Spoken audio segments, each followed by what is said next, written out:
Welcome to day 2 of the Women in Economic Security Conference. My name is Maria Schneider, and I'm a relationship manager with CEWatU-M. We're proud sponsors of the 50th anniversary celebration activities for the Center for the Education of Women, including this conference. I'm sure most of you who were here yesterday enjoyed the sessions as much as I did, capped off by the great keynote speech by Cheryl Wudun. Today's theme is focused on good jobs. What are they? Who gets them? And how do you keep them? I'm happy to be able to provide introductory comments because CEWatU-M has built its business on making sure that jobs in the higher education arena are and will remain good jobs. This is a topic that resonates with me both personally and professionally. On a personal basis, I'm a first-generation American. My parents were both born in Croatia, what was then Yugoslavia. They immigrated to America in the early 1950s. My mom was 14 when she came here. My dad was 17. They didn't have much when they arrived, but fortunately they were able to get good jobs and work their way out of poverty. My father joined the military and, as you can imagine, learned English very quickly. He then got a job at the post office. My mom was a teacher and also taught my brother, my sister, and me the power of a good education and a good job to build economic security. Professionally, the conference theme also aligns with CEWatU-M's mission. For those who don't know us, CEWatU-M was founded nearly a century ago through the efforts of Andrew Carnegie, who was appalled at the poverty-stricken state of professors. Back then, professors basically worked until they died because they didn't make a lot of money. They had no ability to save, there were no retirement plans, and Social Security didn't exist. So CEWatU-M was founded to help those who serve others to achieve financial well-being, again, to make sure that those jobs were good jobs. Since then, we've grown and evolved a lot.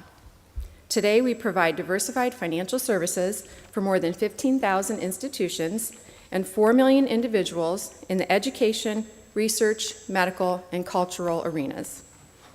We manage more than $560 billion in assets on behalf of our customers. But our primary mission has not changed. We remain committed to making a difference for those who make a difference in the world, from teachers and researchers to curators and groundskeepers. They are special people, and we are passionate about doing the right thing for them. And our terrific host this week, the University of Michigan, has been with us from the beginning. In fact, in 1919, U of M was the very first institution to sign up as a CEWatU client. Throughout our history, we've always been firm supporters of higher education and deep believers in the power of education to lift people up. We are also dedicated to improving financial literacy, which is critical to helping women achieve economic security. 3 facts, which were discussed yesterday, underscore the challenge. First, on average, women spend fewer years in the workforce than men. Second, they generally receive smaller paychecks. And third, women have a longer life expectancy than men. When you add that up, women are at greater risk of outliving their retirement savings, assuming they have any savings to begin with. To empower women to achieve a more secure financial future, CEWatU-M has developed a suite of programs, tools, and workshops tailored specifically for women. Over the past 3 years, we've educated more than 10,000 women at almost 300 workshops at the institutions that we serve. The goal is to help women gain confidence and take proactive steps to build financial well-being that will serve them throughout their lives. We've seen firsthand the results that come from reaching out to and empowering women. And that's why CEWatU-M has had a long and productive partnership with the Center for the Education of Women. It began in 2004 when we first sponsored the Professional Development Conference of the U of M's Women of Color Task Force, a university-wide organization whose campus home is CEW. More recently, CEWatU-M has begun to partner with CEW to pilot women-centered financial programming. CEW's commitment to educating and empowering women to achieve career and economic success goes hand in hand with our own education dedication to helping women become financially secure. We applaud CEW for convening this conference to help address the daunting challenges that women in poverty face as they seek better lives for themselves and their families. And we applaud each of you for your part in bringing your research, your experience, and your passion to this topic. We're proud that our sponsorship has helped ensure that thousands of women at U of M and in the larger community will have access to the highest level of academic opportunity, programming, networking, and leadership development. Needless to say, the process doesn't stop when someone secures their first job. To support ongoing career growth for women, TIAA-CREF has formal and informal mentoring, job shadowing, community volunteer programs, and active employee resource groups. Today, nearly half of our executive management team are women, including our CFO, our CIO, and leader of the institutional business of which I'm a part. More than 40% of our board trustees are women. We're proud that we've been named one of Working Mother's 100 Best Companies for 3 years in a row. In the end, we believe it's about giving every individual an opportunity to achieve their full potential. It's about giving back and empowering others. It's not about giving a handout, it's about providing a hand up. And when we do that, we help improve the lives of countless individuals, we build a stronger nation, and we create a better global society. As Hillary Clinton said, if women have a chance to work and earn as full and equal partners in society, their families will flourish. And when families flourish, communities and nations will flourish. And that's exactly what today's conference is all about. So thank you again all for your participation. And without further ado, I'd like to turn it over to Laura Lane, Dean of the School of Social Work, who will introduce the panel. Thank you.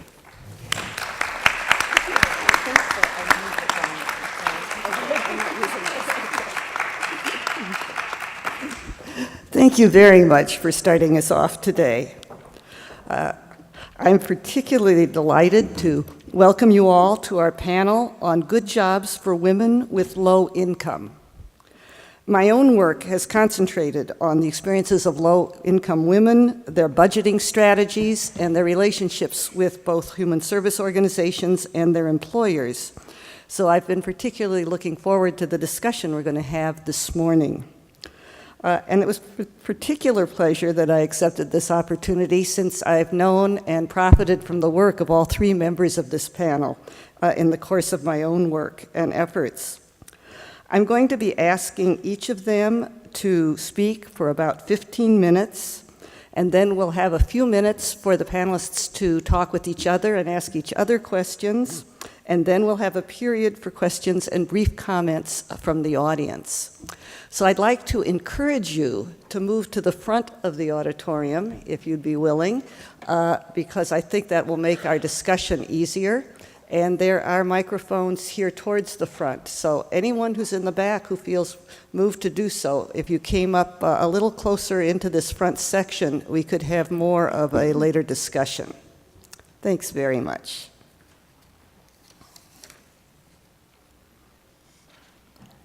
While you're doing that, let me tell you a little bit about our panelists. Barbara Galt, PhD, is the Executive Director and Vice President of the Institute for Women's Policy Research and Research Professor of Women's Studies at the George Washington University.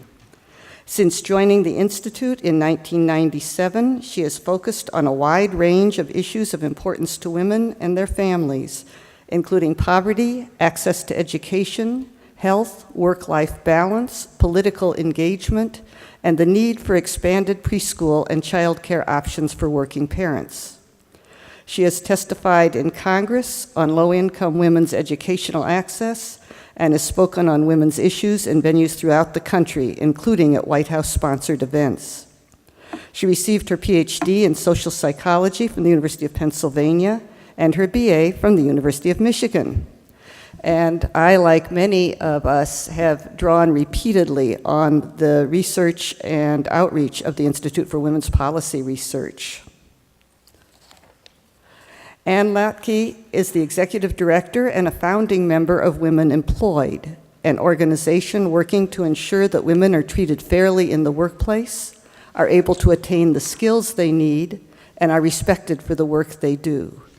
She is a nationally recognized expert on equal opportunity issues, workplace fairness, workforce development, and higher education policy, as well as issues affecting low-paid working women. In 2007, she was named a visiting social activist at the Center for the Education of Women at the University of Michigan. And again, the materials and events sponsored by Women Employed have certainly been part of my life, as well as that of many others. Saru Jayaraman is the co-founder and co-director of Restaurant Opportunity Centers United, ROC United, and director of the Food Labor Research Center at the University of California at Berkeley. ROC has organized restaurant workers to win workplace justice campaigns, conduct research and policy work, partner with responsible restaurants, and launch cooperatively owned restaurants. She is a graduate of Yale Law School and the Harvard Kennedy School of Government. She co-edited The New Urban Immigrant Workforce in 2005 and authored Behind the Kitchen Door, forthcoming from Cornell University Press. I first met ROC myself through our students at the School of Social Work, who seek out internship placements with the Detroit branch of that organization on a regular basis. So, without more ado, let's start with Barbara.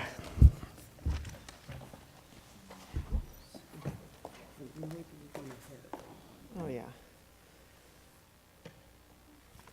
Okay. Good morning, everyone. It's really lovely to be here with so many friends and conspirators and scholars whose work I have worshipped, literally, for many years, and to embark on a day where we're going to be thinking about how to improve the quality of jobs that low-wage women are in. So I was asked to talk about what is a good job and to present some data on the jobs that low-income women have. Good jobs are jobs that pay well, that provide sustaining wages, that provide fair pay, that have basic workplace supports like paid sick days, that have scheduling flexibility and predictability, that allow people the time they need to care for their children or other people that they care about or themselves.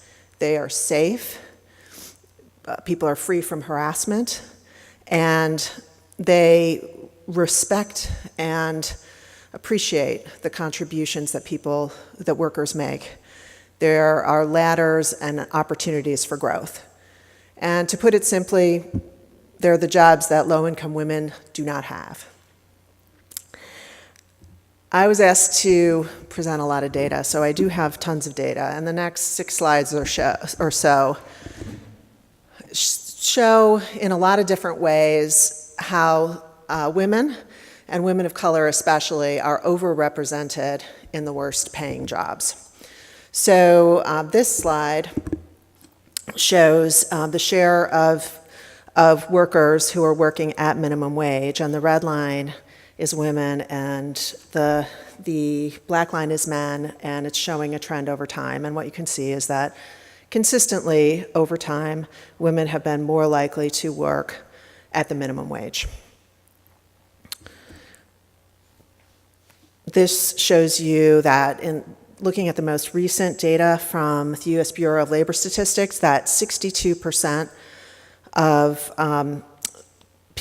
hourly workers working at or below the minimum wage are women. This slide shows a breakdown of women by race and ethnicity, and men as well, by their likelihood of working at the minimum wage. And you see that Hispanic women are most likely of all hourly workers to be working at or below the minimum wage. This is a slide that my colleague Ariane Higovich put together, which the top bars are showing the earners at the top of the labor market. They're in the top earnings quintile. And the second set of bars are workers in the bottom earnings quintile. And if you look at the red bars, which are the bars for women, you'll see that women and women of color especially are overrepresented in the lowest paying jobs. And men are overrepresented in the highest paying jobs. And another way of saying it, there are all kinds of ways to cut this data, is that if you look at the 20 most common jobs for women, 5 of them pay at a level that is below the federal poverty level. And those include home health aides, personal care aides, cashiers, waiters and waitresses, maids, and housekeepers. And only 2 of the 20 most common jobs for men pay poverty level wages or below. And yet another way of looking at this, a great new analysis by the National Women's Law Center found that in the 10 most common low-wage jobs, women make up 76% of the workers in those jobs, and that young mothers are especially overrepresented within them. So another element of good jobs is that the pay people receive is fair based on the skills and the contributions that they're bringing to the table. In other words, there's equal pay and there's not a pay gap. So this chart shows the median weekly earnings for full-time, full-year workers with associate's degrees by race and ethnicity. Oh, I was supposed to change this chart. Anyway, yeah, the top line is more than one race, ethnicity. But what you can see is that within each major racial and ethnic group, men, oh boy, okay. The men and the women are flipped, okay? So, so men are more than women in every racial and ethnic group. And then this chart basically shows, it shows the earnings of full-time, full-year workers of different racial and ethnic backgrounds compared to white men. So what you see is the blue line is showing you Hispanic women and the ratio of their earnings to white men's earnings, and you see that their earnings are the lowest compared to white men's, followed by the red line. The red dashed line is African American women, and then white women and Asian women's earnings are closest to white men's, but still less so. And here, this chart shows the wage gap for women and men at different education levels. And you'll see that for workers at all levels of education, there's still a wage gap. So that women are earning around 70 to 75% of what men are earning. And if you look at the gray line, that's the ratio of women's to men's earnings at the high school or some college level.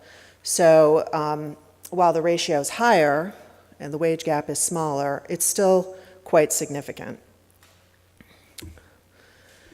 And what we see is that this chart shows you that the more women there are in jobs, the less those jobs tend to pay. So the horizontal axis shows you the share of workers in an occupation that are female, and then the lines show the pay at different skill levels.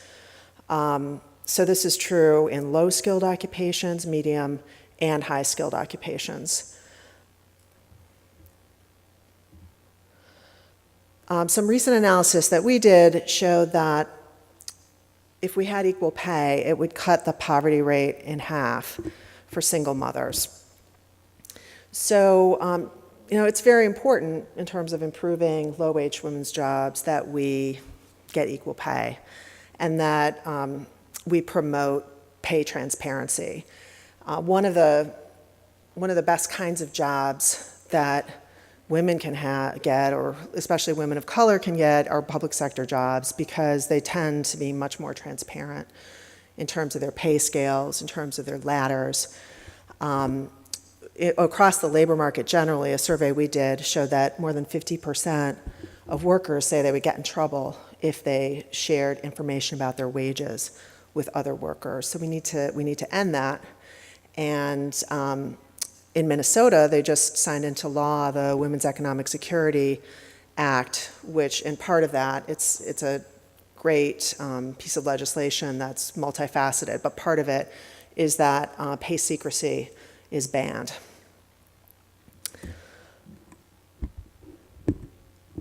One of the things that's going to help women earn more is to get them into jobs that are traditionally male. Right now, men have the higher paying jobs, women have the lower paying jobs. It's not the only thing that we have to do. Of course, we have to improve the quality of traditionally female jobs as well.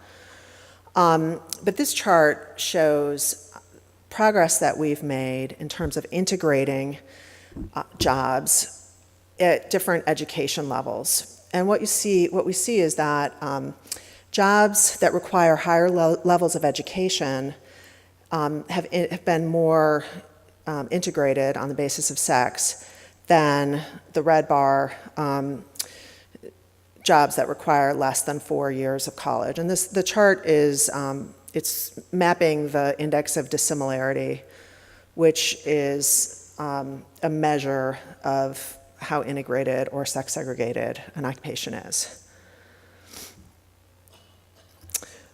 Another important thing we can do to help low-wage women get better jobs is to help them get union jobs and to strengthen the union sector. And this was an analysis by the Center for Economic and Policy Research that looks at the wage advantage that a union job brings for women at different levels of education. And so you can see that all across the educational spectrum, a union job brings close to at least a 10% increase in wages. Now, getting a bachelor's degree is probably the biggest thing women can do to improve their wages, but so the very far right bar shows the wage premium that comes when women get college, but that the union participation also can play a big role in increasing women's wages.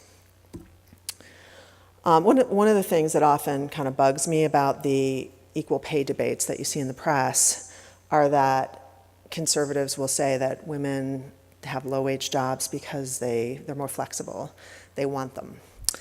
And what this chart is designed to show is that low-wage jobs are not more flexible than higher-paid jobs, and in fact, they're less flexible. And men in general, the highest paid men, tend to have much more flexible jobs than anyone else. Looking at racial ethnic differences in job flexibility, Hispanic women are the least likely to have the ability to adjust their work schedule by location, or adjust their work schedule or where they work.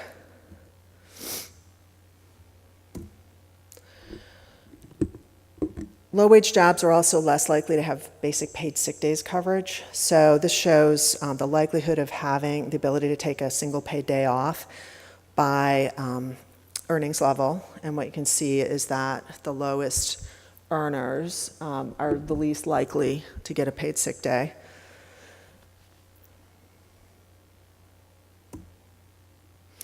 And that the US is very far behind in terms of its leave policies. We're the only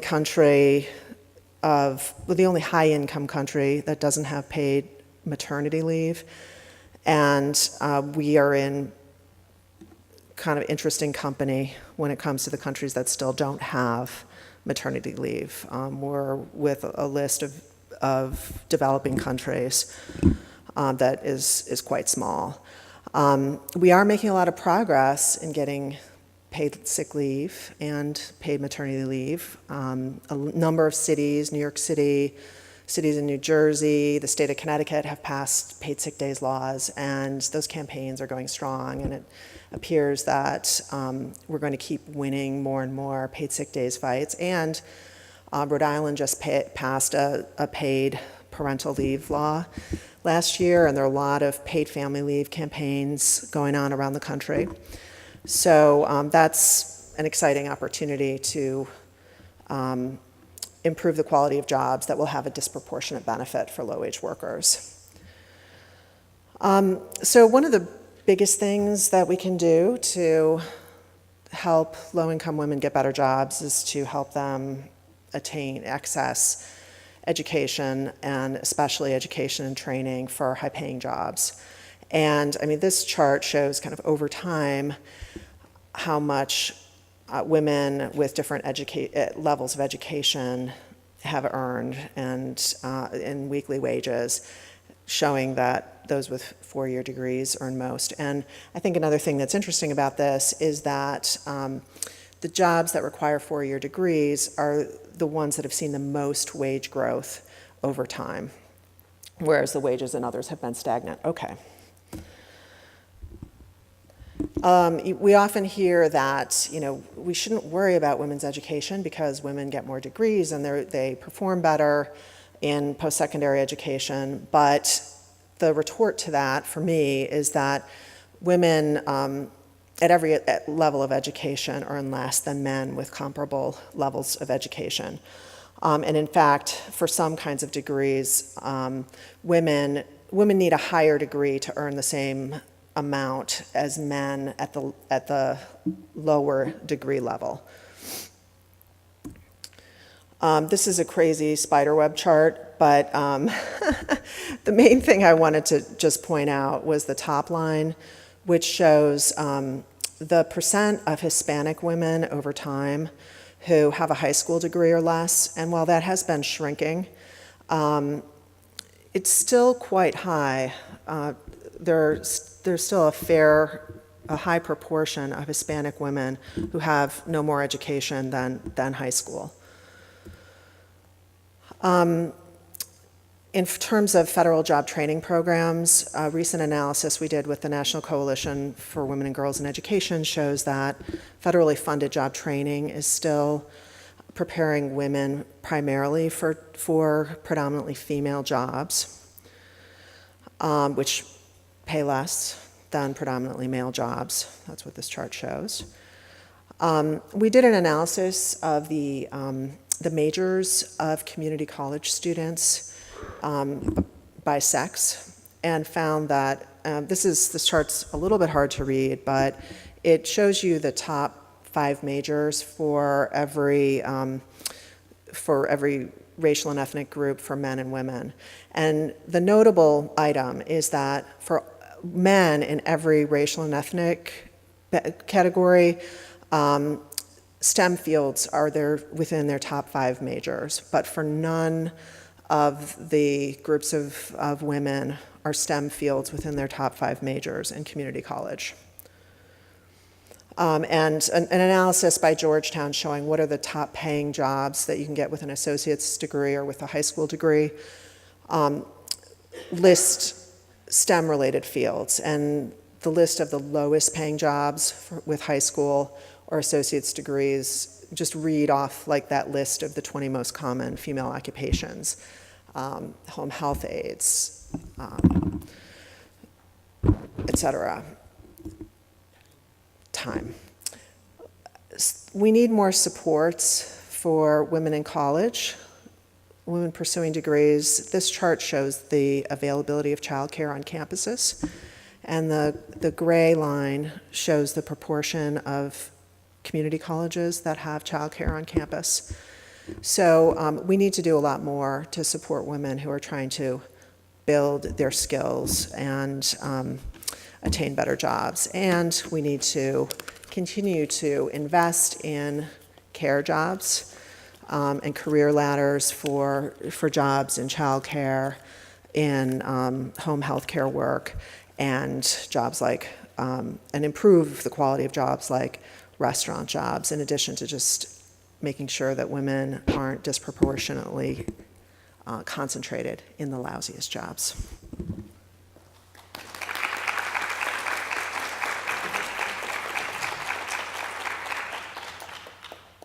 Okay, good. Good morning, everybody. It is just terrific to be back at the University of Michigan in the arms of the Center for the Education of Women, which is a wonderful place to be. I can tell you from having been here now 7 years ago as one of the early visiting social activists. So it's just been terrific to connect with old friends and from CEW and from with the faculty that were so helpful to me, including Laura, while I was here. And who have returned the favor and come to Women Employed and talked about their work. Also the women at the Ross School of Business. So anyway, our topic, what makes a job a good job and who gets them and how do you keep them? And I think Barbara's done a terrific job, as always, of really putting out the landscape. So what I want to talk about for a few minutes here is what a hugely important challenge low-wage jobs are for the movement for women's economic advancement. It's really an unavoidable challenge. It has to be met, and we have to think about all the ways we can work to do that. And here's why I would say, aside from the obvious. As Barbara pointed out, there are a lot of these low-wage, low-quality jobs in the economy, and they are the fastest growing, especially since the recession. In fast-growing sectors in our cities, like retail and restaurants, women have the majority of the low-paying jobs with the volatile schedules. Barbara talked about caregiving. That's another area where we really, as advocates for women's economic justice, have to be in the forefront of figuring this out. It's low-paying. Caregiving is low-paying because women do it. But we should be encouraging women to do caregiving. There's no reason we want to be telling women they should get out of it. It's vital work that our society needs. So women are going to be in these jobs for reasons of the economy, their own desires. They're going to be raising families, and so we've got to make these changes happen. I think the second thing I want to point out is that the conditions in these jobs undermine mobility. So for those women who do want to get out of these fields, the quality of the job makes it often almost impossible. So, you know, the public idea out there, and this is sort of the Republican anti-poverty program, is that everybody should somehow get enough education and training to move out of these jobs, and everything will be fine. I won't go into whether they think that should be paid for or not. But what we see over and over again in our work is how much income instability and volatile schedules prevent women who want more education from enrolling and completing their programs. They just often are dropping out in the middle of a program or early in the program. The way financial aid systems are structured in many of our states, including Illinois, means that you have to make an early decision in order to apply for financial aid. And in our state, which used to meet all the need, we don't anymore. So if you're a low-paid working woman and you're trying to figure out if your schedule's going to work in September, you don't know it in March. And that's when our system runs out of money. So there are policy issues. We're working on that issue. But all of those aspects really play into whether women can even get on a path to mobility if they want. The third thing I want to mention is just the impact of the recession. The slack in the labor market has eliminated the leverage that workers have when they have more opportunities to go from one employer to another. And that's the backdrop of that is, of course, the weakness of the labor movement. And there are historical reasons for that weakness, of course, but also the lack of government enforcement of basic protections for workers who are organizing means that there's really a reduced threat to employers for engaging in practices that undermine organizing. And then finally, you know, as you know, we don't have enough resources, enough aggressiveness in our wage and hour enforcement Is wage theft a labor violation, or is it a crime of theft? We should be asking that. What are the penalties for wage theft, and how are they enforced? And I think we're here because we know that the economic instability that is a result of these, really a feature of the jobs of millions of women, doesn't just harm them. It harms millions of children. It harms communities. There's plenty of research that it reduces civic participation. It puts up barriers to voting. If you've ever, as I have talked to low-wage workers on election day who are still working at 7 o'clock at night, and you say, don't you want to leave and get to the polls? They say, I can't afford to give up an hour's pay to vote. And you can hardly quarrel with that. The other conversations that I feel, in terms of our top 10, what's irritating, Barbara, I'm very irritated by conversations about parental responsibility. And I think when we hear those conversations, we should interrupt them. Because, no question, some parents are more responsible than others.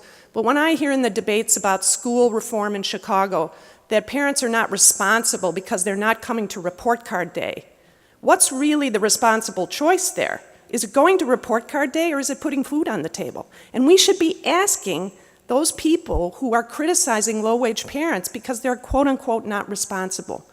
So that's something that I think we can all do.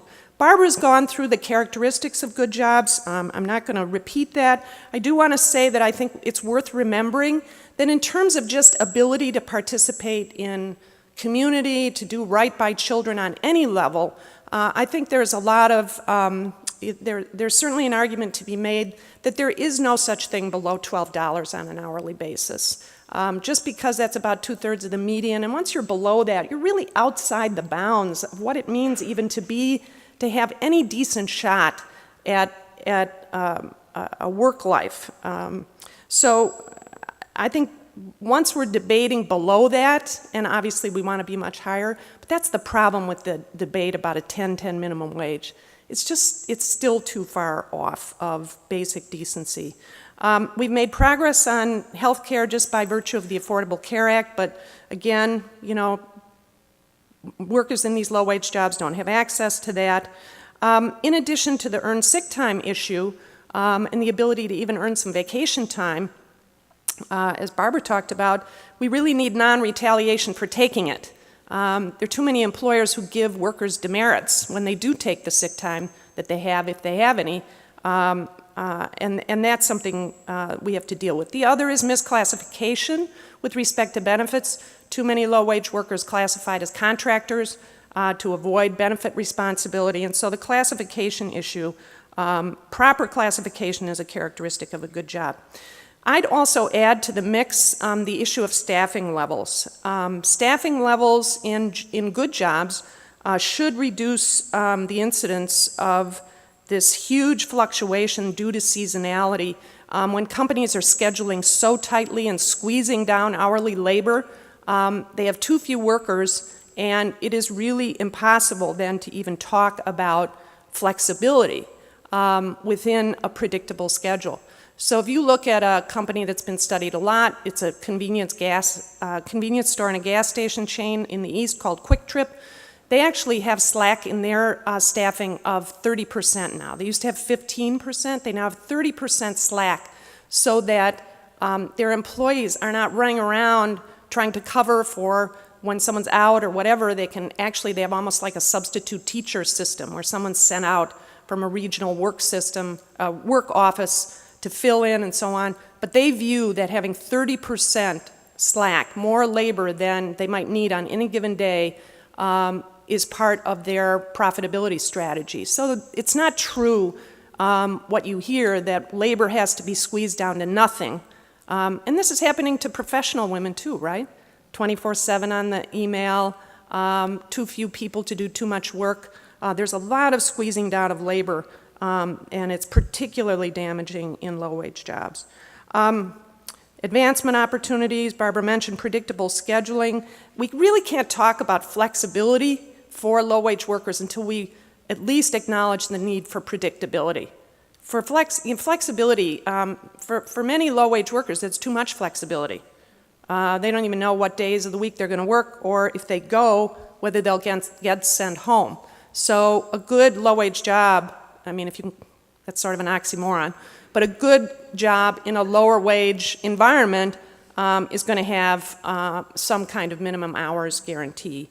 A safe, healthy working environment, and of course, freedom from discrimination, harassment, retaliation. I would also say that good jobs are characterized by operational practices and supervisory practices that enable employees to perform at their best. Most people want to do well at their job, and if the conditions of the job are such that they can never perform well, it's really soul-draining and bad, not only for the business, but really bad for people's ability to thrive. You know, you think of it yourself when you come home from a really bad day at work, and you just don't have anything left to give to your kids, much less your community. And that's the daily, hourly, 5-minute reality of the jobs that women in these low-wage industries hold. We know it's possible to make many more jobs in our economy good jobs, and we have to work on this. There's plenty of research out there identifying practices that are good for employees, company performance, and shareholder returns. And they are not only in high-end settings. These are in institutions that can offer low costs and are in low-margin industries like retail. So we should not be hearing, as we do sometimes when we put forth a retail chain that's doing a good job, and the retail lobby says to us, well, they're really unusual. They're not like most stores. Well, right, in terms of their labor practices, but in terms of their profitability, they can be mainstream. There's plenty of research out there on the benefits to company performance of engaging employees, encouraging their voices, enabling them to thrive at work. Most of this engagement research is done related to high-paid employees, but there is research on engagement issues and engagement practices related to low-wage workers. And here at the University of Michigan, at the Ross School of Business, there's a Center for Positive Organizations that is doing fascinating research on what kinds of practices lead to people thriving at work. So if you haven't looked at their stuff, you should. And then let me just, for a minute, talk about the question of who gets these good jobs. As somebody said at a meeting I was at recently, basically you have to win the good boss lotto. That's pretty much it. And there are researchers and writers who have published work on this, the way that good bosses are really pretty much the only thing that mitigates a lot of really bad practices and bad situations. I would say the other is, that low-wage workers tell us, is that you have to win the understanding landlord lotto, because low-wage workers are consistently late on their rent, and if they're going to avoid eviction, they have to have a good landlord. And their chances of doing better and being able to move up are certainly better, as Barbara pointed out, with a certificate or degree. But we really have to look at the issues of whether or not the conditions in the low-wage labor market are really keeping people from that kind of advancement training. And we also have the issue of the fiscal crisis in the states, which has really been squeezing down the reimbursements for direct care workers and continues to be a problem. And in fact makes, in some cases, states and their human service networks very, very wary of minimum wage increases because there aren't the dollars to fund those minimum wage increases. So we end up with people who should be allies very much on the fence about minimum wage. So I want to say just a couple things. Do I have another minute? Okay. About what we should do about this. First of all, I think everybody can play a role in raising awareness about the problem of low-wage work generally and also with people who have influence. I often say that where we are now, for when you think about people who come through a path to college and then into the workforce, inasmuch as, of course, I acknowledge that there are problems for college-educated workers today. The economy has created a lot of problems for young workers. But if you just take the difference between those individuals who move quickly and maybe somewhat age appropriately, we would say, before they become 24 or 5, into college and then onto the labor market, versus people who start out and stay in the low-wage labor market, which is what happens to most people who start out in that labor market. We now have a situation where it's almost like two planets, where people in this, on the good jobs planet, where I've spent my work life, would never even think of taking a job without a paid sick day or an opportunity to earn vacation or some predictability of knowing what amount is going to be in their check at the end of every week or every month. And so those kinds of issues are just taken for granted. Over here, those things are nowhere to be found. No predictable pay because of volatile schedules. No sense that you would have the ability to earn a sick day or vacation, or that you have a longer-term future to be able to work toward retirement, because the physical demands in a lot of these jobs, like hotel housekeeping, are going to push you out effectively when you're in your late 40s, early 50s. And that's what we find when we talk to housekeepers, that they really are fearful about what's going to happen for them, because they're experiencing a lot of physical problems by the time they're getting into their late 40s. So what we have is a situation where people talk about things like, you know, people should get more education and training, and they have no idea what's going on in the low-wage labor market. And we have to make that much more vivid for people and help them understand it.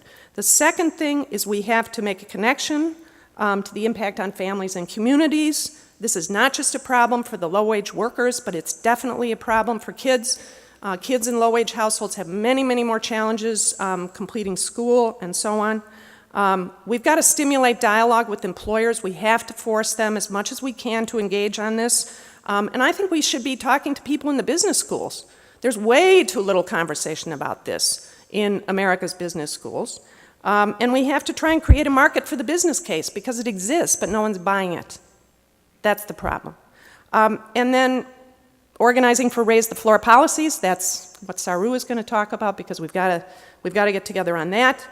To the extent you can, you should be using your consumer power and your investor power. What's your retirement fund in, and you know, what are your investments in? There are not a lot of good low-wage employers. I mean, not a lot of good retail and restaurant employers out there, but you should be using your consumer power. And when you read in the New York Times that Jamba Juice thinks that you shouldn't have anybody working for more than 3.5 or 4 hours a day because they just don't have that sunny energy anymore, maybe you shouldn't drink their juice. And then finally, I hope you'll connect with the advocates for low-paid working women, because as we say at Women Employed, it's up to us. And we also say that everybody can do something. So I hope you'll visit the various websites and find a way to get connected, because really, everybody needs to do something. Thank you. Can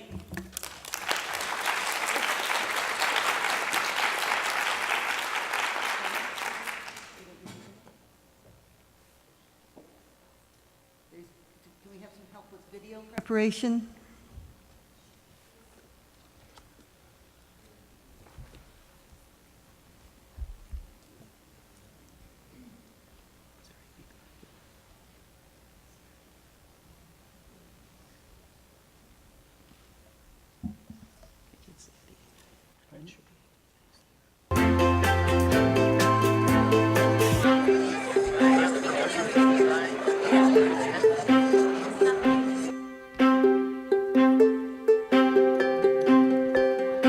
Can you rewind, please? Do you eat ethically?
So, do you eat ethically?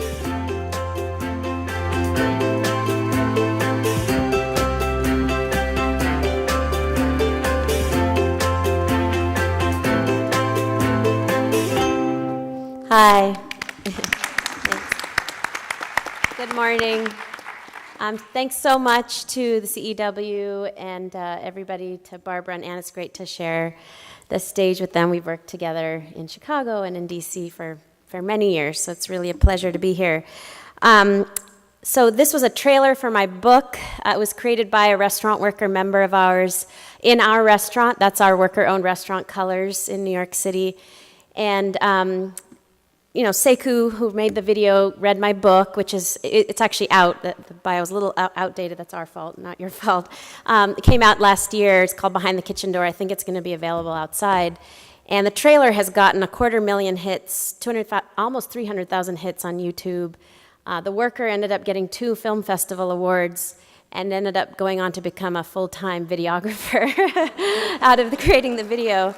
So it's a pretty amazing, it's amazing. He did an amazing thing, and he just showed what he saw every day working in the industry. And it was all true stories from my book. Every single one of those were true stories from my book. But I have to confess, I myself didn't know any of this 12 years ago. 12 years ago, I was had just graduated from law school. I was living in New York City. I was working out in an immigrant worker organizing center out in Long Island, New York.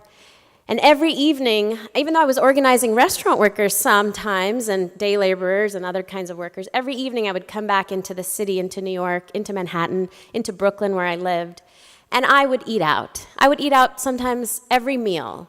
I was a card-carrying foodie. I tried everything New York City had to offer, and I loved it. I ate out all the time. But even as an organizer, even as an attorney, I myself have to admit, for all those years of eating out, all those multiple meals, I myself cannot name a single person who touched my food.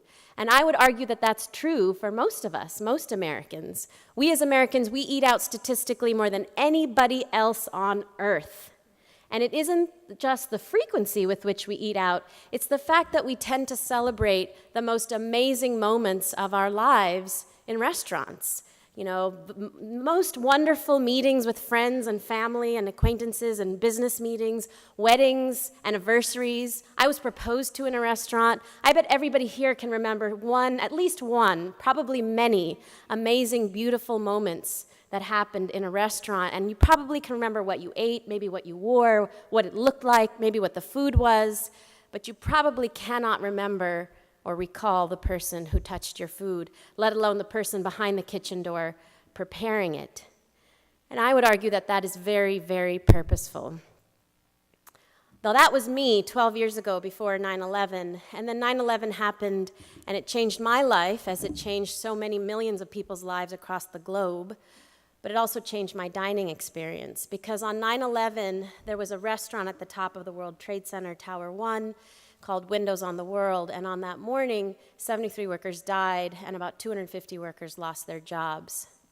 And in the very traumatic weeks and months following that tragedy, 250 workers who survived and I got together and formed a relief center in the aftermath of the tragedy to support these workers, help them get back on their feet, support the families of the victims, and support the 13,000 other restaurant workers that had lost their jobs in New York City in the months and weeks following the tragedy. And what started as a little relief center post 9/11 has exploded into a national restaurant workers organization. We now have 13,000 restaurant worker members in 32 cities across the country, 100 employer members, restaurant owners who are doing the right thing, providing good wages and good working conditions, and several thousand consumer members. And the reason why we've grown so exponentially in such a short period of time really is due to the explosion in this industry. The restaurant industry is right now the second largest private sector employer in the United States and the absolute fastest growing sector. It's over 10 million workers. 1 in 12 Americans right now works in the restaurant industry. It's one of the only industries, even right here in Detroit, in the Detroit region in Michigan, to actually grow during the last couple of years of economic crisis rather than decline. We have continued to eat out even as we've been unemployed, even as we've gone through tough times. We as Americans have continued to eat out in ever-increasing numbers, and this industry has continued to explode. Unfortunately, being the second largest and absolute fastest growing sector of the economy, it is also, the restaurant industry is also the absolute lowest paying employer in the United States. So every year the US Department of Labor puts out the 10 lowest paying jobs in America, and every year we win the award. 7 of the 10 lowest paying jobs in America, and the 2 absolute lowest paying jobs in America every year, lower than farm workers, lower than day laborers, lower than every other occupation you may think of as a low-wage job, are restaurant workers, the people who touch our food. So how is it that you've got one of the largest, most profitable, and fastest growing sectors of our economy proliferating the absolute lowest paying jobs in our economy?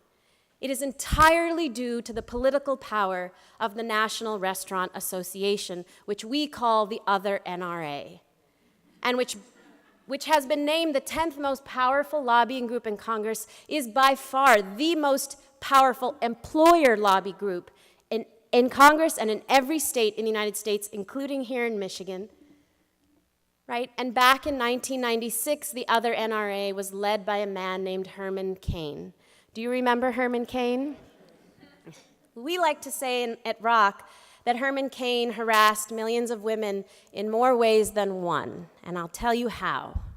Because back in 1996, under the leadership of Herman Cain, the other NRA struck a deal with Congress, saying that they wouldn't oppose a very modest increase in the overall minimum wage as long as the minimum wage for workers who earn tips, tipped workers, stayed frozen forever at $2.13 an hour, which continues to be the federal minimum wage for tipped workers. You're not that much better here in Michigan, about 50 cents, $2.63 here in the state of Michigan, and between $2 and $4 in 43 states in the United States. So how do you think one of the largest and fastest growing industries in America got away with this extraordinary magic trick, convincing Congress, the American people, every state legislature, and even our own progressive allies, that they should be the only industry on earth that shouldn't have to pay their own workers' wages because you, the customers, pay their workers' wages for them? How did they get away with that? They've gotten away with it by saying, they paint a picture of a guy, a man who works at a fancy steakhouse, and they say he earns $18 an hour in tips. He's doing just fine. When in fact, 70% of tipped workers in America are women, and they largely work at the IHOP and Denny's and Applebee's and Coney Island diners. That's where they work. Their median wage, including tips, is $8.70 an hour. They suffer from 3 times the poverty rate of the rest of the U.S. workforce, and they use food stamps at double the rate of the rest of the U.S. workforce, which means the women who put food on our tables in America cannot actually afford to put food on their own children's tables. Let me tell you a quick story from the book. There's a young woman named Nikki Lewis, who is a leader in our organization for many years.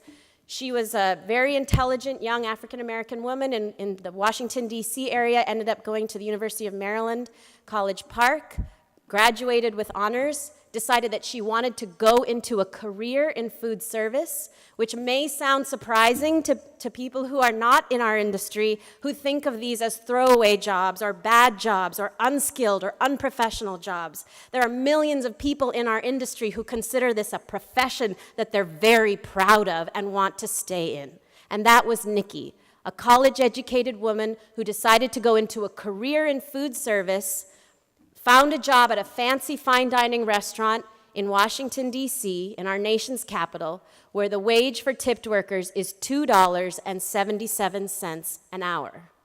When you earn a wage of $2.77 or $2.63 or $2.13, your wage is actually so low that Nikki would get pay stubs, as millions of women in America do, that say this is not a paycheck, and it says zero, because your wages are so low they go entirely to taxes and you live off of your tips. When you live off of your tips, as Nikki did, you have no control over your income. Your income fluctuates because it's tips. It fluctuates hour to hour, week to week, month to month, and in Nikki's situation, she often could not pay the rent, and at one point ended up being evicted from her apartment and ended up on a friend's couch. I estimate personally, after all these years of work, there's at least 1 to 2 people in every restaurant in America that is homeless or home insecure, working full-time in the restaurant industry. So that was Nikki. But there was something worse. As a young woman who had to basically get her income from the customer, her employer would tell her, you have to dress sexy to actually get the tips. That was how she was trained. She'd be sent home and told, go show more cleavage, go dress more sexy, and come back. And she would, because she knew that was how she would get her income, and she thought she would be fired if she didn't. When you are a tipped worker, when you are a woman whose income comes from tips, you have to put up with whatever a customer might do to you, however they may touch you or treat you or talk to you, which means that our industry has the highest rates of sexual harassment of any industry in the United States. 7% of American women work in restaurants, but 37% of all sexual harassment complaints to the EEOC come from the restaurant industry. It's the industry with the single highest source of sexual harassment complaints as an industry to the EEOC, 5 times the rate of the rest of the US workforce. Well, that was Nikki. She was forced to pander, to do whatever the customers might want because the customers were always right, because the customers were paying her income and not the employer. And this led to a very highly sexualized environment in which Nikki felt that she was a sexual object. And one evening, she was invited to a coworker's apartment and raped. And Nikki says, you know, Saru, it's not that I'm arguing that it happened at the restaurant or it was done by a manager, right? Or it was done by a customer. But I do know in my heart that this system of forcing me to actually have to sell myself to get my income is what led to this situation. It is not okay, it is not tolerable, it is not acceptable that we as a nation have basically closed our eyes and allowed 6 million women in America, 6 million women in America, to actually have to live off of tips for any portion of their income simply because of the political power of a trade lobby that has convinced all of us that they actually should be totally exempt from the laws of this nation because somebody else pays their workers. In a male-dominated profession, just imagine, what would that look like? I was speaking with Senator Gillibrand a few weeks ago. She was telling me that she remembered one of our members speaking at a Senate press conference. She said, I remember this woman said an extraordinary thing. She said, Senators, imagine if your income depended on the pleasure of the people you serve. She said, because my income depends on the happiness of the people I serve, I have to put up with a guy groping my butt every day to feed my 4-year-old son at night. And it gets worse. It gets worse because I've been on a 200-city book tour. I've been on a lot of talk shows on TV, and women are constantly coming up to me and writing to me and saying, you know what, you told my story. I'm an IBM executive or a corporate lawyer or a union organizer, and I've been sexually harassed recently on the job, but I didn't do anything about it because it was never as bad as it was when I was a young woman working in restaurants. So besides the 6 million women that we put through this experience every day for their lifetimes, and they take pride in the industry, but they're putting up with it for their lifetimes. There are millions more women in America who this was their first job in high school or college or graduate school.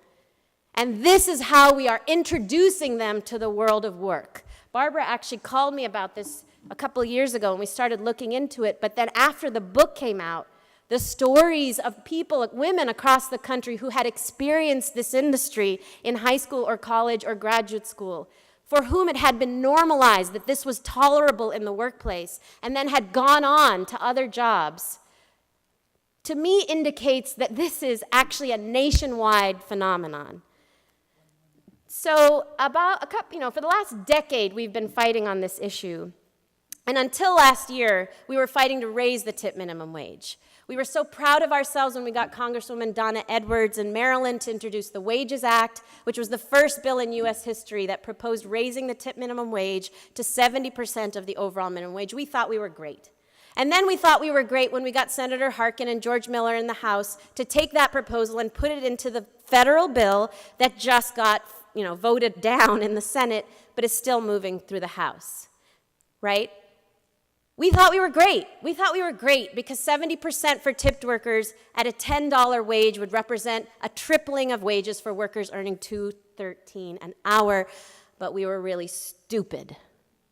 And I'll tell you why we were really stupid. There are 7 states in the United States that have the same wage for tipped and non-tipped workers. 5 of 7 of them have faster restaurant industry growth rates than the industry nationally. They include California, which has the largest restaurant industry in the United States. There's no reason why every state simply couldn't pay the same wage to women in our industry and men.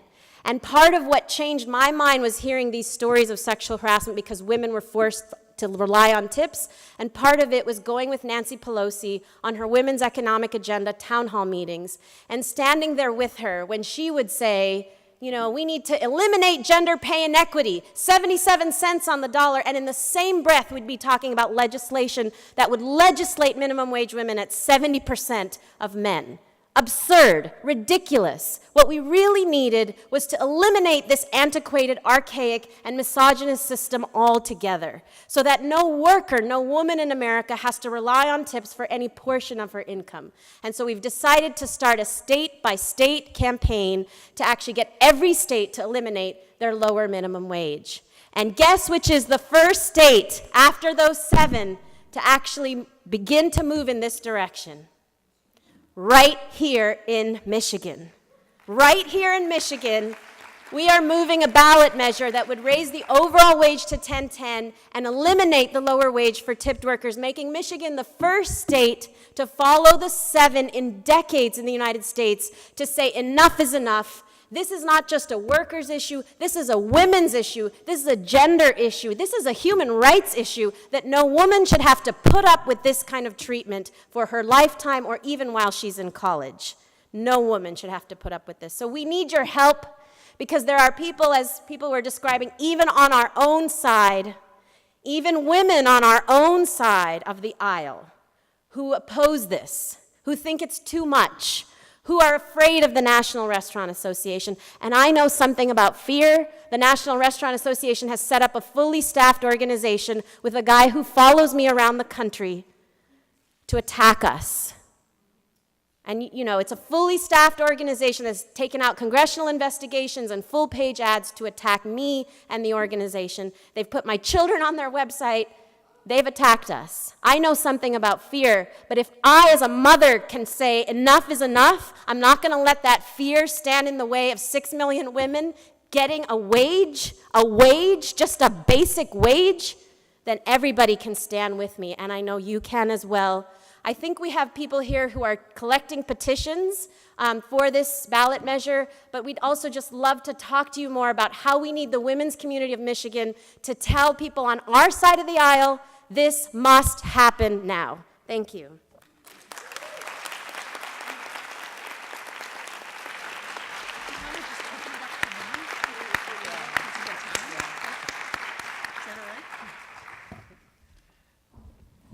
My panelists here have suggested that we simply open up for questions from both panelists and the audience. There are 2 microphones so that we can all hear. If you would go, and I see someone's ready to start us off. If you could introduce yourself as well. Yes, hello, my name is Minerva Delgado. Thank you all for your comments. I actually have one comment for Saru and then a question for the panel. So my comment is, as a consumer, I would love to be able to walk into a restaurant and know it's ROC approved. I don't know if you do that with your, okay. We have an app. Okay. You can download it for free on your smartphone. It's called the ROC National Diners Guide.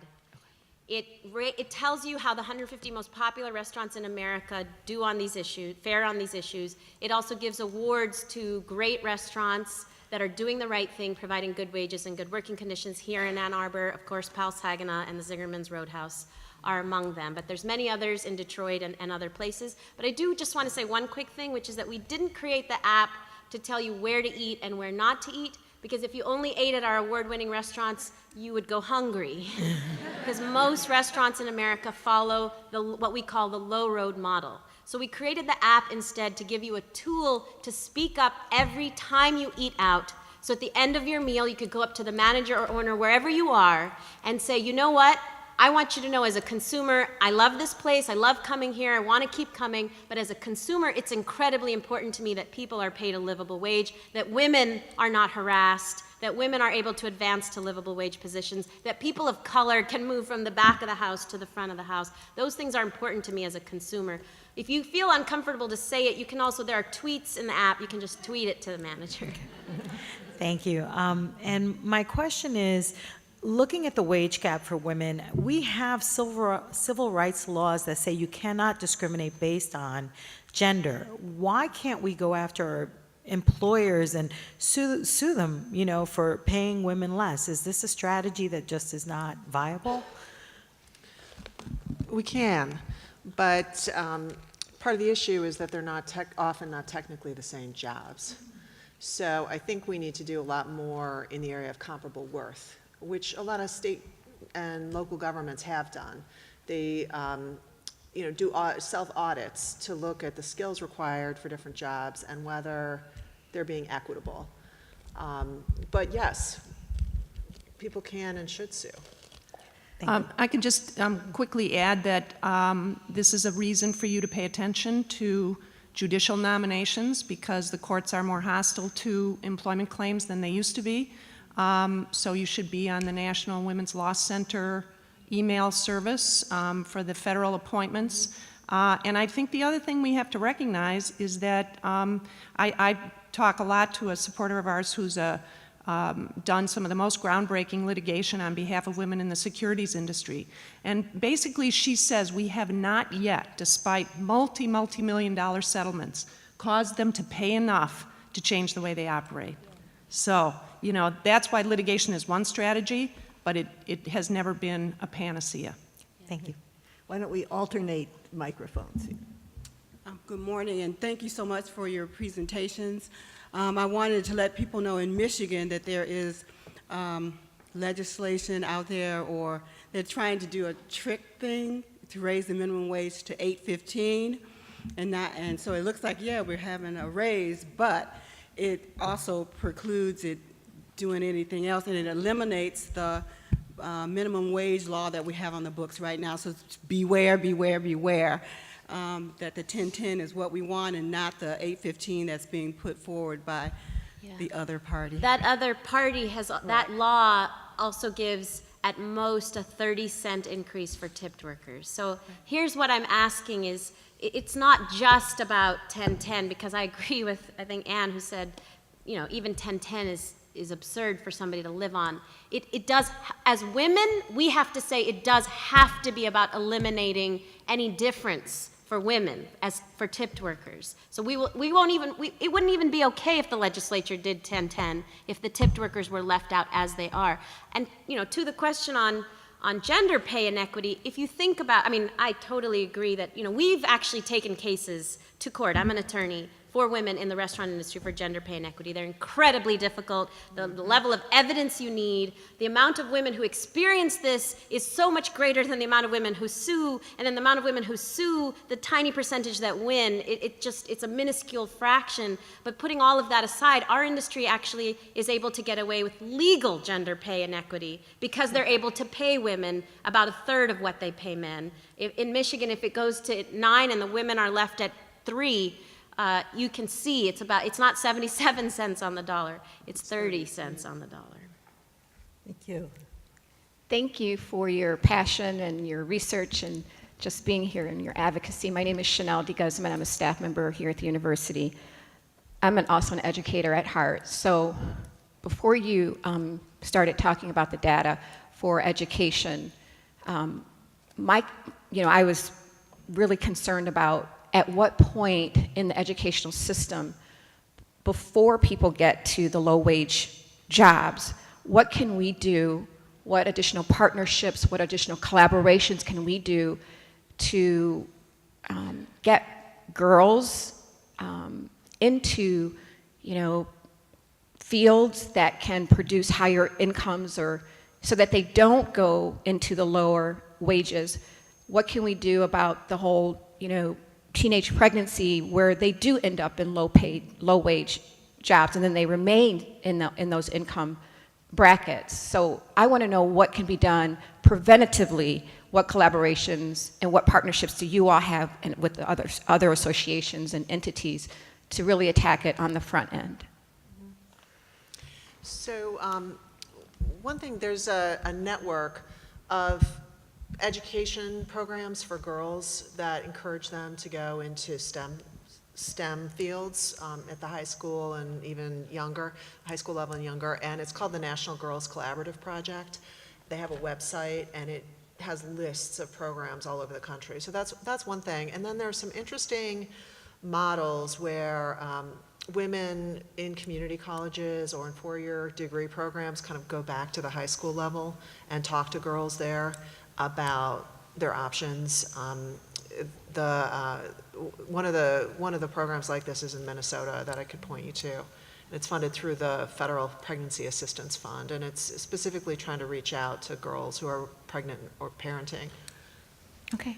I'd say community college partnerships are really important. It's one of the things we spend a lot of time on, because so many women who decide they need to earn more money and therefore want to go back and get some post-high school education often just don't even know much about the labor market. And so we've partnered with a lot of community colleges to help them do that pathway into training that leads to higher paying jobs. And some of that has to include career development, career information, so that people can really see, well, what kinds of jobs could I earn a decent living in? So all of that kind of thing is really important, especially for women who weren't sure what they wanted to do when they got out of high school. They kind of fell into jobs that aren't, paying the rent. They need pathways back into education that can lead to good jobs. Can I just say, I think we have, as a nation right now, we have some notions about what's a good job and what's a bad job. And the truth is that jobs are jobs. They're not bad or good. Everybody contributes to our economy. Everybody has a skill. Everybody, is a professional. There was a time in our history when teachers and nurses were considered bad jobs, and there wasn't much professionalization, there wasn't much training required to be a teacher or a nurse. But over years of developing professional training for those professions, those have become considered at least decent jobs, better jobs, even though teachers are still very underpaid, right? So what we define in our heads or think of sometimes, especially in academia, as a good job or a decent job or a professional job is not based actually on the worth or the skill or the value that somebody contributes in that job, or even what is possible. Because a fine dining server even in Ann Arbor can earn upwards of $100,000 a year in a fine dining restaurant. The problem is that those jobs are held almost exclusively by white men, almost exclusively.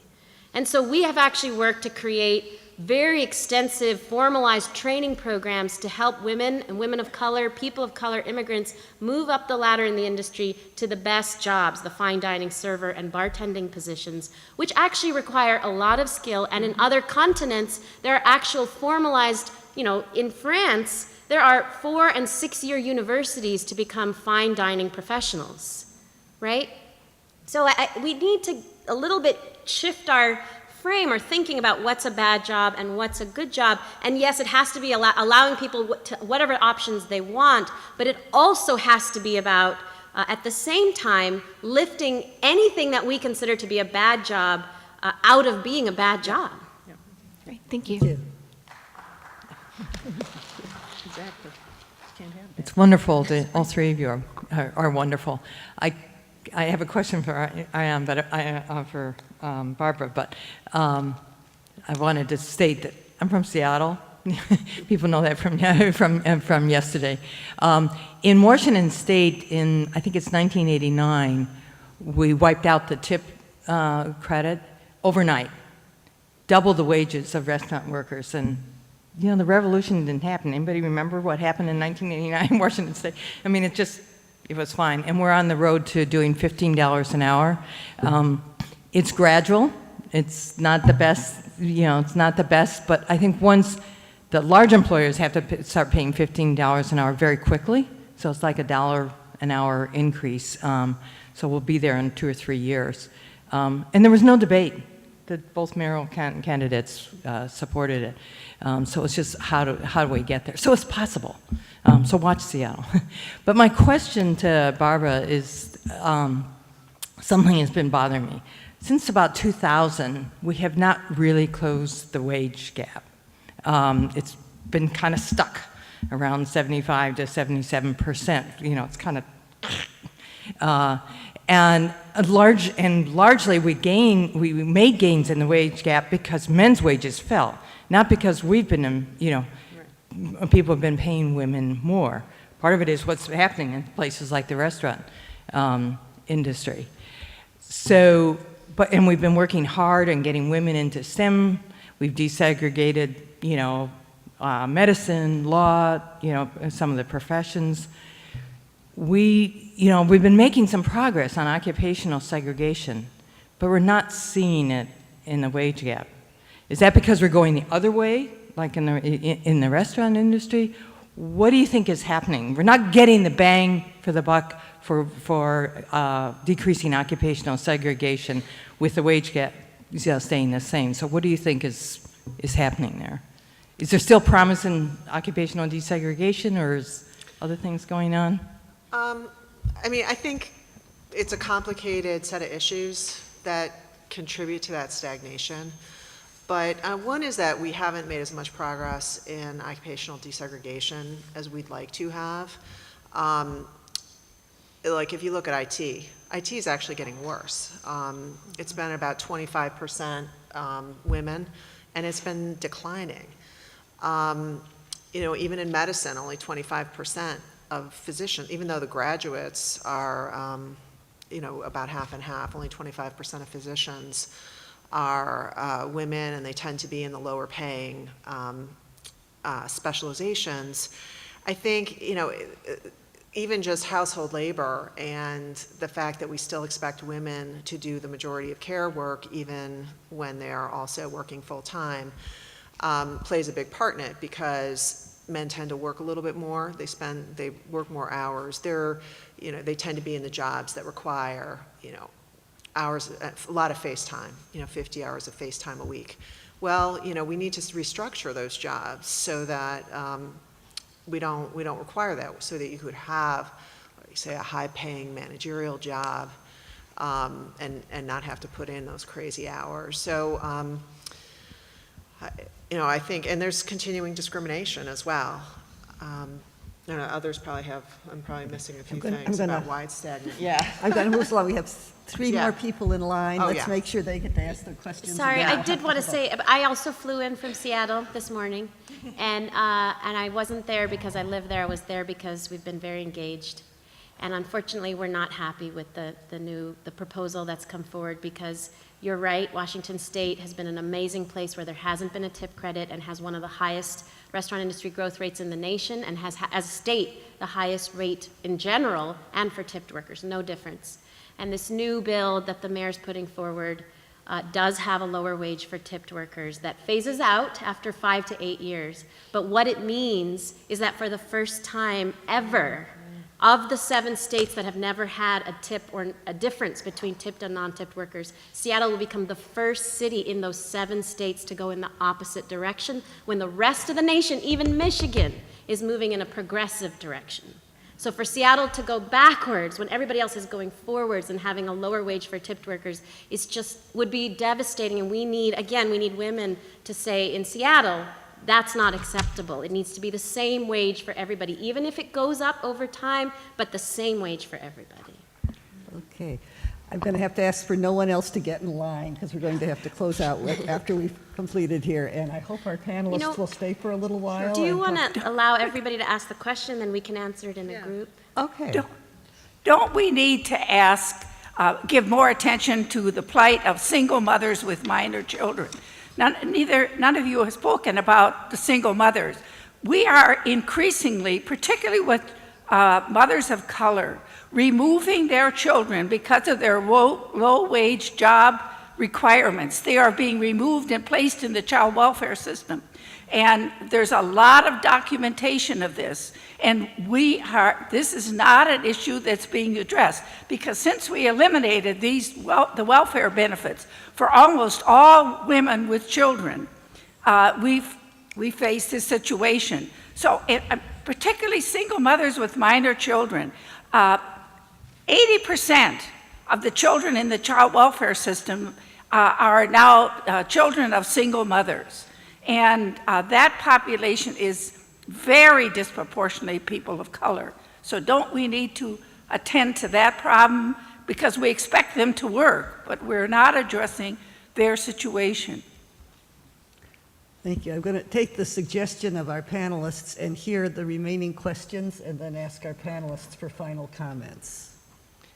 I was wondering from a pragmatic political perspective if it would make more sense to have a minimum required tip incorporated into each diner's bill instead of advocating for the 10-10 right now. Okay. Thank you. Sorry. This is an excellent panel to have at the beginning of this day, because I'm really mad and fired up. So first, thank you. Second, just a quick plug for I am a benefit of an organized labor organization, and it has made the difference because I am a primary care provider or single parent, whichever term you prefer, and could not provide for my daughter were it not for those benefits and sort of the level playing field in terms of salary in relationship to men, because everyone's entitled to the same. But I wanted to ask Sarah about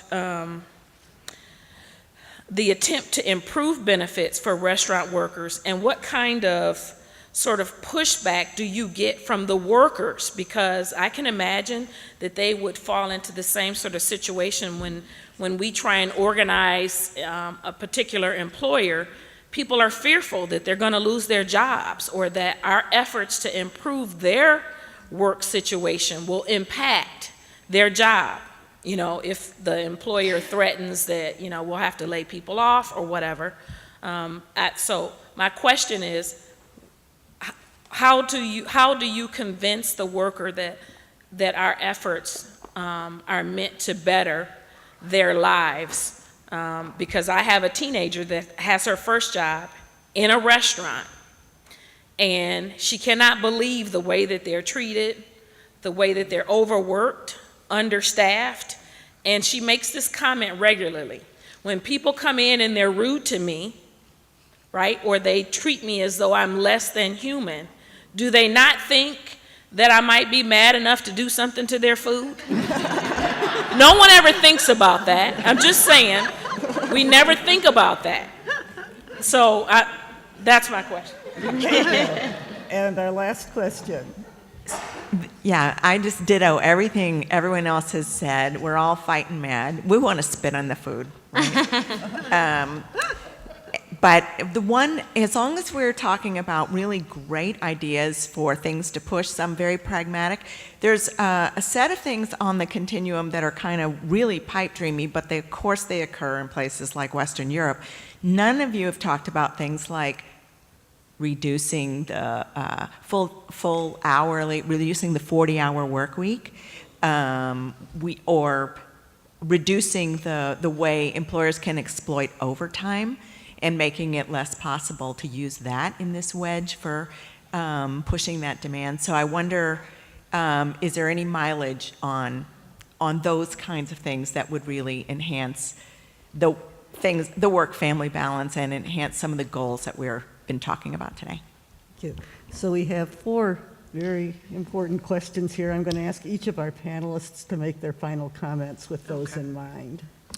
Okay, yeah, I would just add to Sandy's list part-time parity, which I think would help make a big difference. And on the comment about single mothers, isn't it important to consider them and talk about them more than we did on the panel? Yes, I agree. That's all I have to say. And so do I. Because the numbers definitely are growing. And, it's a combination of the way we have to reform the way the jobs work, along with a much greater national commitment to childcare, to quality childcare and after-school care. So, we're talking about a very long to-do list, but yes, absolutely. I'm going to leave all of the things about minimum wage to Saru, of course. What I want to say, I think that there are many good ideas out there about how we could make work humane and productive at the same time. And I think Saru has already touched on this. I think that we need to make this movement a real economic justice movement with women at the heart, because we are letting corporations use as an excuse this job killer excuse that if we regulate them at all, it kills jobs. And we just have to create much, much stronger pushback for that, because it is absolutely true that we don't need to have these horribly substandard jobs in this country, and we shouldn't. And the reason that we do is the power of these lobbies, and that has to be part of what we do, because then that opens the door for conversations about part-time parity and so on. But right now, every single regulatory idea that comes up, that will kill jobs, and the public believes this. And that's the assumption we have to interrupt. So I feel like your question about a minimum required tip presupposes a couple of things. One, it presupposes that it is somehow still customers' responsibility to make sure that these workers' wages actually reach a decent level, which we don't assume for any other industry on earth, in any other nation, or in this country.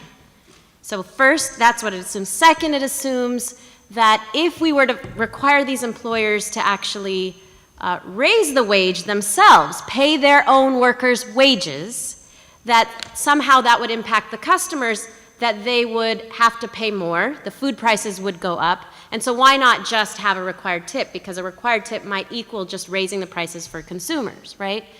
So that's based on one of the 2 primary arguments of the National Restaurant Association, which I want to share with you those primary arguments because you will hear them ad nauseum, and it's important for us. I'm asking all of you to be ambassadors on this issue because most people in the United States know nothing about this issue. Even senators, even restaurant owners don't know anything about this issue. I need your help to educate people.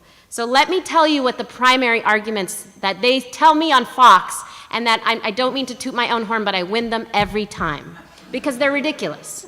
The first is it will kill jobs. Raising the overall minimum wage, kill jobs, but raising the tip minimum wage, the industry will fall into the black hole and die, right?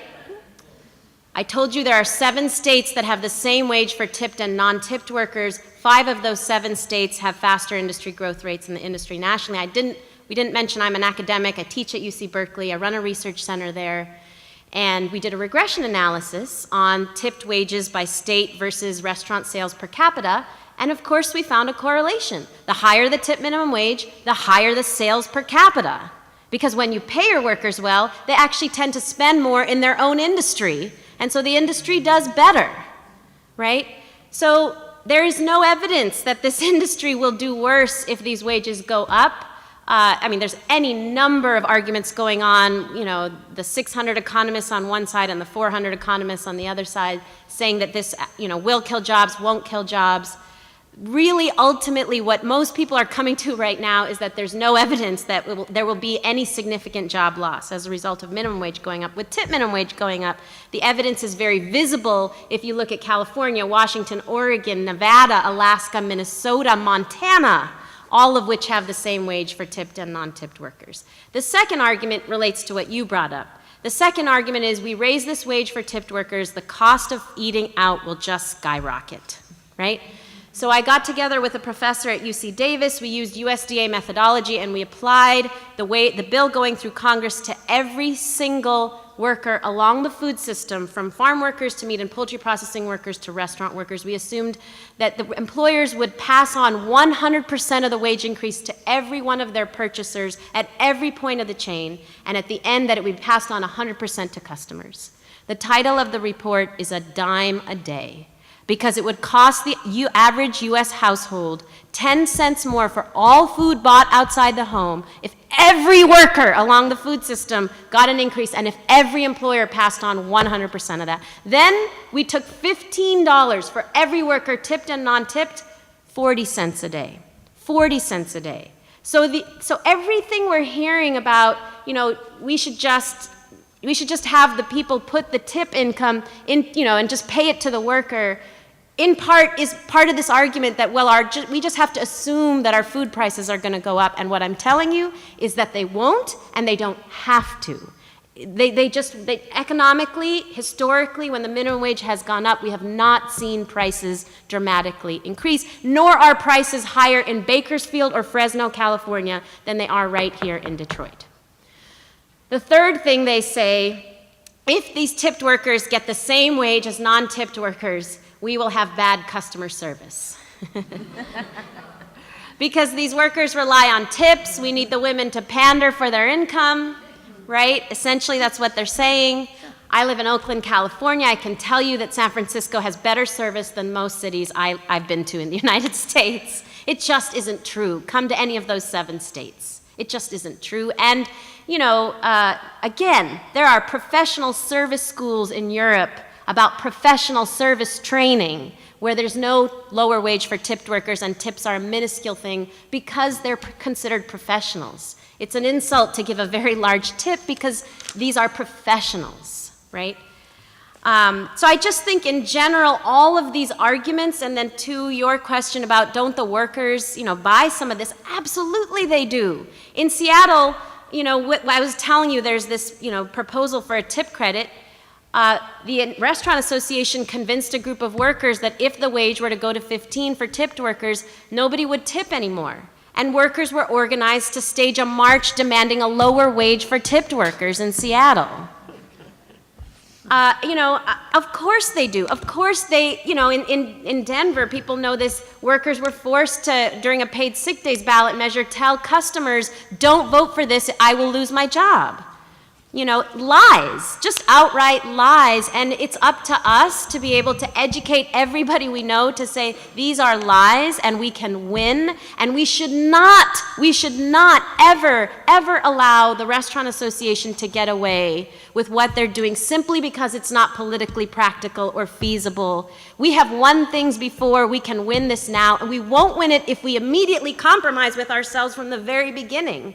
We will win it if we say we will not stand for anything less than 100% for women.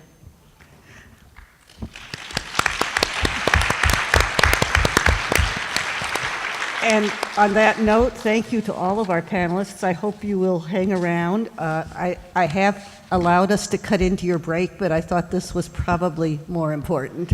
And so do have a break and do try to regroup here in the next 10 to 15 minutes. Thank you very much.